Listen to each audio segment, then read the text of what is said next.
नमस्कार, मैं उमेश कुमार। मैं आज पहुंचा हूं गांव कोली। आदमपुर ब्लॉक का गांव है कोली। कोली गांव में मौजूद हूं। सरपंच मेरे साथ मौजूद हैं पवन सोनी जी।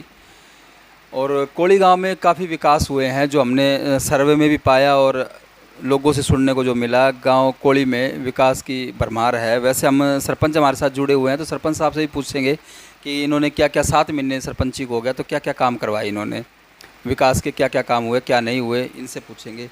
पवन जी नमस्कार। नमस्कार जी, सभी भाइयों को नमस्कार। मैं पवन सोनी, गांव कोहली जी। सरपंच। हाँ जी, हाँ सरपंच। तो इनसे पहले पूछेंगे, सबसे पहले सवाल मेरा ये रहेगा सरपंच साहब कि आपके जो स्कूल है उनमें टीचरों की क्या दिक्कत? टीचरों की अभी तो कमी नहीं है, पहले ज़्यादा थी। तो हमने गांव से बच्चे हायर करके स्कूल में बच्चों को पढ़ाया था। अब थोड़ी दिक्कत है, जैसे 6 से 8 और प्राइमरी में दिक्कत है, तो वो चल रही है। सरकार को मैंने दे रखी है। कृष्णपाल गुर्जर जी को मैंने लेटर डाल रखा है, भवेश जी को भी डाला था, रणवीर जी गंगवा को भी दिया था। तो वो प्रोसेसिंग हमारी चल रही है।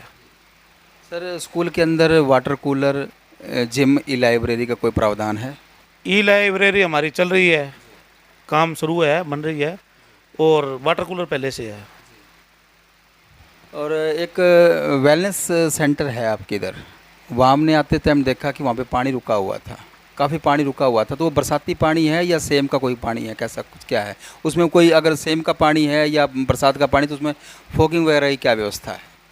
व्यवस्था हमारे पास सारी है, फॉगिंग की भी है, पानी निकालने की भी है। हमारे जोड़ में खुदाई ना होने के कारण गांव में पानी भरता है। अब पानी की निकासी के लिए हमने 6 एकड़ ज़मीन गांव से बाहर तैयार कर दी है, पाइपलाइन लगा दी है, बिजली के कनेक्शन बाकी है। तो वो 1 या 2 दिन में, मैं मानता हूँ, कल हो जाएंगे। अगर वो कल हो जाते हैं तो ये पानी की निकासी का कोई दिक्कत नहीं होगी हमारे गाँव में। सर ये जो पानी भरा हुआ है योगशाला में, ये जोड़ का पानी गांव में और ओवरफ्लो होके योगशाला में आ रखा है। इसी कारण हमने वृक्षरोपण, इसकी सफाई वगैरह इस बरसात को देखते हुए हमने की नहीं। पीछे पानी ज़्यादा होने के कारण उसकी खुदाई नहीं हो सकी। अब हमने टैंक दोबारा तैयार कर दिया है, तो इस जोड़ की खुदाई के लिए हम ये पानी 6 एकड़ में ले जाएंगे। उसके बाद इसकी खुदाई करके आगे से समस्या नहीं आएगी। सर डाणियों के रास्ते, नाली, खाड़े, पुलिया वगैरह भी कुछ बनवाई आपने अपने स्तर पर? हाँ, मैंने 30 से 40 पुलियाँ बना चुका हूँ। और रास्ते की बात ये है कि मेरा ये जो दक्षिण एरिया है, दक्षिण पूर्व एरिया, इसमें पीछे बरसात का पानी इतना हो गया था जो बच्चों को पढ़ने में दिक्कत आती थी। बच्चों को साधन ना जाने के कारण पढ़ाई में बाधा आती थी। काम पे जाते थे तो गांव में साधन खड़े करके वो अपने यहाँ जाते थे, पैदल जाते थे। तो वो प्रॉब्लम मैंने सोल्व कर दी है। और जो बची हुई है, आने वाले 1 साल के अंदर अंदर सभी प्रॉब्लम सोल्व हो जाएगी। कोली गांव में कोई गौशाला का भी है प्रावधान या नहीं? हाँ, गौशाला है, बहुत अच्छी गौशाला है हमारी, जिसमें हमारे गांव का सबसे ज़्यादा शौक रहता है। कितनी गौएं हैं? गऊ और सब पशु टोटल हमारे 400 के लगभग है, 400 सवा 400। तो उसका अनुदान हमारे गांव में बहुत अच्छा रहता है। सहयोग हर बिरादरी का, हर गाँव वासी का उसमें पशुपालन पोषण के लिए सहयोग बहुत अच्छा रहता है। गांव में भी कोई गली वगैरह, सड़क या इंटरलॉकिंग वगैरह का कोई है सिस्टम? जी, मेरे गांव में नालियों की बहुत ज़्यादा दिक्कत थी, नालियाँ टूटी हुई थी। तो मैंने 2 चौक है मेरे ऊपर के, दोनों चौकों में नालियाँ तो बनवा दी है। जैसे मेन 2 सड़कें भी थी, 2 से 3 सड़कें थी जो नीची हो चुकी थी, रास्ते में निकलने में दिक्कत थी, गांव वालों को बाहर जाने में दिक्कत थी। तो मैं वो दोनों तीनों टुकड़े बना चुका हूँ।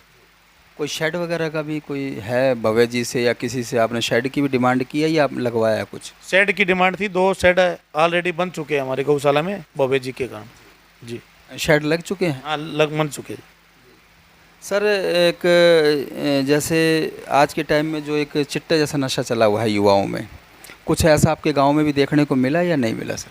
देखने को पीने वाले मिलते हैं, बेचने वाले नहीं है। लेकिन पीने वाले से अनुरोध ये है कि हम उनके पीछे पड़े हुए हैं, वो मिले, उनको सुधारने के लिए जो सख्त कार्रवाई हो या जो सख्त कदम उठाना पड़े तो हम तैयार हैं।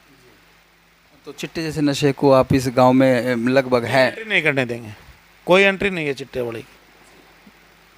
तो पवन सोनी जी मेरे साथ मौजूद थे, गांव के विकास को लेकर कुछ बातें हुई। सर यहाँ पे एक सेम की समस्या बहुत ज़्यादा है, उसको कैसे देखते हैं आप? सेम के लिए मैंने पीछे जैसे पिछली साल हमारे पानी भर गया था तो उसको मोटर इरिगेशन डिपार्टमेंट का बहुत सहयोग रहा है, मेरे सावड़ा साहब का, जैसे मेरे बिमल जी बिश्नोई है, एसडीओ साहब है, जेई साहब है, संदीप जी है, एसडीओ प्रियंका है मैकेनिकल में, राजेश जई है मैकेनिकल में। तो इनके सहयोग से मैं 2 मोटर मेरी ऑलरेडी अब लगवा चुका हूँ। पिछली बार हुआ था तो उसकी चेतावनी हमें मिली थी, वो हमने डिमांड डाली कुलदीप जी को, तो कुलदीप जी ने 2 करोड़ 41 लाख रुपए तो हमें गांव कोली में दिए, और बाकी आदमपुर भी दिया। आदमपुर का काम तो चल रहा है, लेकिन हमारा काम हम 15 दिन में शुरू करके और उसको ख़त्म करके हमने पानी ऑलरेडी शुरू कर दिया है। तो हमारे गांव के 2 मोटरें ऑलरेडी शुरू हो चुकी है, और जल्द से जल्द गांव में जो पानी भराव हो चुका है डाम मंदिर की साइड, वो निकालने में लगभग 5 से 10 दिन में क्लियर कर देंगे। सर एक मेरा सवाल है, एक विधायक जी के लिए भी है और आपके लिए भी है। आप विधायक जी से क्या डिमांड करोगे कि आपकी जो लिंक रोड हैं गांव से जो सड़कें जुड़ी हुई हैं वो लगभग 53 गांव का हलका है, ये 26 गांव का ब्लॉक है, तो आप विधायक जी से, भव्य जी से जो आपके हैं विधायक मौके पे, उनसे क्या कहना चाहोगे कि सड़कें बनवाएं या पेंडिंग रहेंगी? मैं सबसे पहले तो उनको पानी और बिजली की बोलना चाहूँगा, पहले उन पे ध्यान दें। और पहले तो बिजली, पानी तो लगभग पहुंच जाता है, टैंकर से भी डलवा लेते हैं, लेकिन जिन ढाणियों में लाइटें नहीं है ना, उनका बुरा हाल है। जिनके घर में बीमार है या छोटे बच्चे हैं, वो कहाँ जाए क्या करे, उनको समस्या है। अगर सड़क टूटी हुई है तब निकल सकते हैं, लेकिन जिन ढाणियों में लाइट और पानी नहीं है, पहले समस्या वो हल करें। और ये रोड की समस्या है तो रोड की धीरे धीरे पे धरातल पे काम करना चाहिए। ये कई लिंक रोड है, जैसे मेलसरा से लाडवी जाखो तक, ये खैरुमपुर वाला है, ये तो बन चुका है हमारा। खैरुमपुर से काली राउंड है वो टूटा हुआ है, फ्रांसिस से असरावा टूटा हुआ है, ये खांसा से असरावा अपने सारंगपुर टूटा हुआ है। गांव का जैसे मंडी का काम चल रहा है तो उसके बारे में बोल नहीं सकते। अगर आने वाले टाइम में ये मुसीबत रहती है तो हमारे लिए बहुत दुखदायी होगी, तो इनको दूर करना चाहिए। 75 साल भारत को आज़ाद होने के बाद भी आज के टाइम में कोली गांव के अंदर या और किसी स्थान में भी लगा लो, बिजली की प्रॉब्लम है।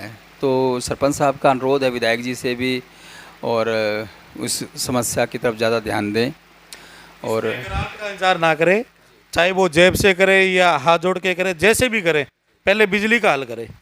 मैंने भी बहुत बार दरखास्त दे चुका हूँ। मेरे गांव में 20 डानियाँ ऐसी है, उनका जीना मुश्किल हो चुका है, बिल्कुल मुश्किल हो पड़ा है। ये घर में तो 2 बच्चे हैं, दोनों बीमार हैं। एक की तो आंखों की रोशनी के लिए 15 लाख रुपए एम्स डॉक्टर ने मांगे हैं। भाई उनका ऑपरेशन होगा, इलाज होगा तो 15 लाख रुपए का खर्चा है। उनको सोने में, उठने में, बैठने में सब कठिनाई है। उनकी सड़क की प्रॉब्लम थी, वो तो लगभग हो जाएगी, ठीक हो जाएगी, लेकिन ये पानी और बिजली है ना, ये और होनी चाहिए। सरपंच साहब की जो डिमांड है पवन सोनी जी की, वो विधायक जी से भी हम भी अनुरोध करते हैं कि उसको जल्द से जल्द पूरा किया जाए। ग्रांट का इंतजार ना करते हुए चाहे किसी तरीके से भी उसको पूरा करने का काम करें। भव्य बिश्नोई जी से ये अनुरोध रहेगा हमारा भी। और मैं उमेश कुमार के साथ कोली गांव से रिपोर्टिंग। जय भारत, जय हिंद, जय हरे।